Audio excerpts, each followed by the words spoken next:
I'm actually struggling to come up with things to say about this movie, which I think says more about it than my review ever could. Still gonna review it though. Hi everybody, Anthony here from Awesome Anthony Productions, and today I'm gonna give you my review of the long-awaited sequel in the increasingly convoluted Insidious timeline, Insidious: The Red Door. But before we get started, you know exactly what to do. Please leave a like, it really helps with the algorithm so I can reach a bigger audience. And while you're at it, you can subscribe and ring the bell so that you never miss any of my new content. Now let's get into it. Now I said this was a long-awaited sequel, but the last movie doesn't tie into this at all.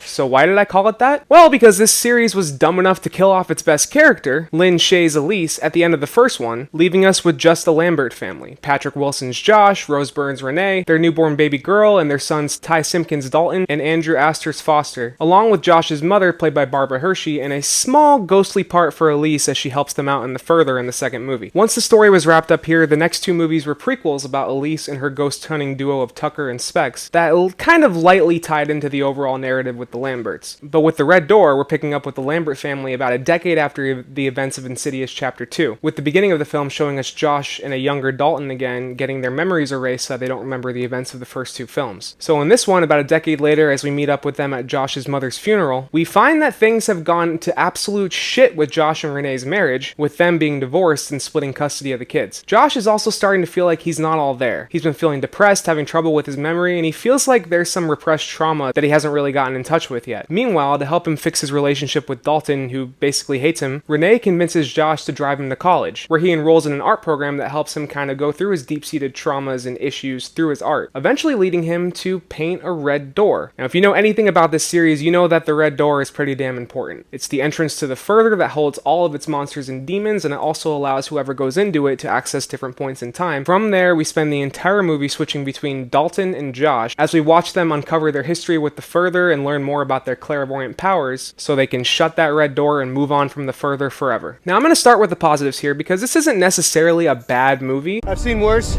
I've seen better. For one, even with Patrick Wilson stepping into the director's chair, it still maintains this series' creepy aesthetic and really effective production design, especially when it comes to the demons and the designs of the further. Speaking of Patrick Wilson's directorial debut, I thought he did a pretty good job, but I don't really have that much else to say about it. The shots look nice, the actors are blocked well, and a handful of scares stand out. That's especially true of one scene involving an MRI, which is definitely the best jump scare in this movie. I also thought that the cast all did a great job, especially Patrick Wilson, with his increasing confusion, depression, and desperation to figure out what the hell is going on with him and to protect his family and repair it at the same time. I was also very surprised by Ty Simpkins as an older Dalton. I was never the biggest fan of him as a kid. He kind of annoyed me in Jurassic World, Iron Man 3, and even the first two Insidious movies. But here, though he's not the strongest actor in the cast, he does a surprisingly good job. You can tell that he's matured and honed his talent, and he's a really good co-lead to spend the movie with, even though he doesn't really get that much dramatic or emotional weight. Not bad, kid. Rose Byrne is always great, and that's no exception here with her reprising her role as Renai. Though she only has like 5 minutes of screen time, she makes it count, and she has a vital part when it comes to Josh finally uncovering the secret and the mystery of the movie. So as far as our three leads from the first two Insidious films go, they did fine reprising their roles, and they definitely brought a lot of talent to this movie.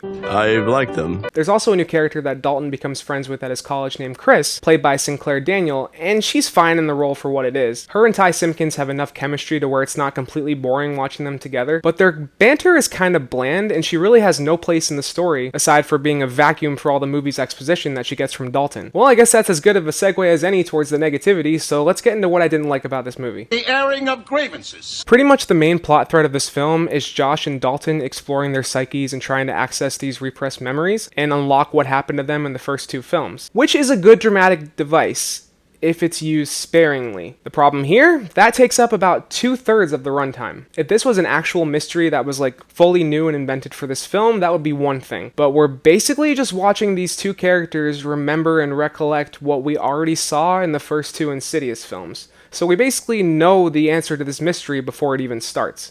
Hey, I've seen this one. And it really just drains all the excitement out of this movie. We know what their repressed memories are. We know what demons they faced and defeated in the further. And we know that Dalton and Josh can enter the further in their dreams. So instead of another possession or haunted house film with a bunch of twists and turns, we get a mystery that we already know the answer to, filled with long scenes of exposition, long scenes of building up to a jump scare with a pretty crappy jump scare almost every single time, and a completely rushed ending that literally comes out of nowhere in a second and is over just as fast. That was fast. Look, the Insidious movies have never been my favorite. I enjoyed the first two for what they were, but can hardly remember anything about 3 or 4, except for the Keyface demon. He was pretty cool. So going into this, I really wasn't expecting much to begin with. And having those low expectations, it helped. I didn't hate it, and I did find some stuff to enjoy and appreciate, like I said earlier. Patrick Wilson's direction, the good cast, a few scares, especially the MRI scene, and excellent production design helped this from being a total slog, but between the slow pace, exposition, heavy reliance on jump scares, and slow-burning mystery that we know the answers to from the very beginning, it ends up being little more than another boring, mediocre horror movie that makes the bold, unique decision to tackle intergenerational trauma.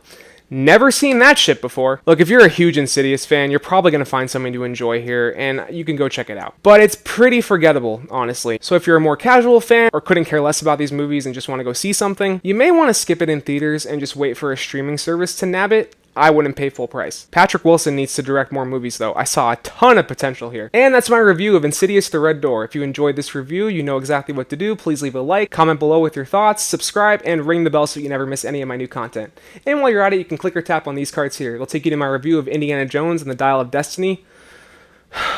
Or just over to my channel where you can check out my reviews, my shorts, and my old shit. Thank you, Victoria. Thanks for watching, everybody, and I will see you next week for my review of Mission Impossible: Dead Reckoning Part 1.